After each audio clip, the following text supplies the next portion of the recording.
미 대선에서 민주당 바이든 후보가 당선되자 여야는 한미 동맹을 굳건히 해야 한다며 한 목소리를 냈습니다. 하지만 북핵 등 대북 정책에 대해선 시각이 엇갈리는데요.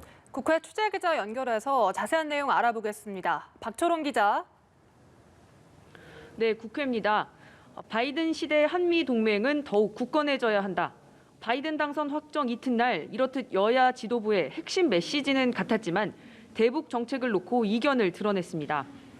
바이든 당선인과 접점 찾기에 분주한 민주당은 문재인 정부의 한반도 평화 프로세스를 이어나가겠다는 뜻을 밝혔습니다.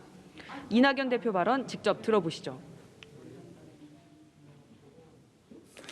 바이든 당선인은 탄소 배출 억제와 재생에너지 확대, 노동 보호와 복지의 확대, 헬스케어 등 오바마 케어 개선, 기술 투자 확대 같은 시대의 요구를 공약에 반영했습니다.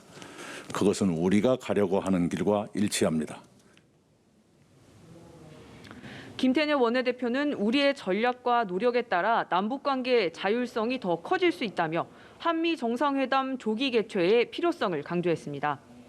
국회 외통위원장인 민주당 송영길 의원은 연합뉴스 TV와의 인터뷰에서 북한에 대한 부분적 제재 완화를 통해 비핵화를 추동할 필요가 있다면서 오바마 정부 때와는 양상이 다른 미국 민주당의 새로운 흐름과 결합하면 한미 양국의 민주당이 평화 프로세스를 공유할 수 있다고 강조했습니다. 국민의힘은 바이든 행정부가 보다 강경한 북한 비핵화 전략을 취하길 기대하고 있습니다.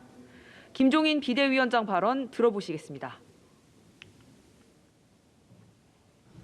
지난 몇 년간 한미 양국의 잘못된 대북 정책과 오판은 북한의 핵과 미사일 위협을 키워준 결과를 초래하였습니다. 북핵 폐기와 한미 군사훈련 복원 등 원칙 있는 한반도 정책으로 복귀를 기대합니다.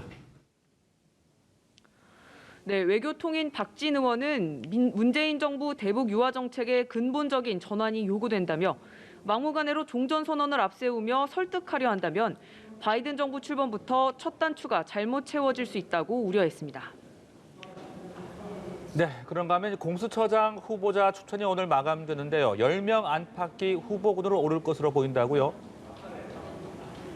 네, 그렇습니다. 오늘 공수처장 후보 추천위원 7명은 각각 5명 이내의 후보를 추천해 최대 35명의 1차 후보군을 추립니다.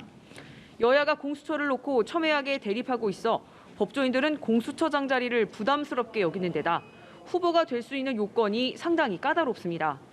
이런 상황 때문에 추천은 10명 안팎에 그칠 거라는 전망이 나왔습니다. 우선 당연직 추천위원인 이찬희 대한변호사협회장이 김진욱 헌법재판소 선임연구관과 이건리 국민권익위 부위원장, 또 한명관 법무법인 바른 변호사 등 후보 3명을 추천했습니다. 민주당이 선임한 추천위원 2명은 검찰 출신 변호사 1명과 학계 1명 등 2명을 추천했습니다.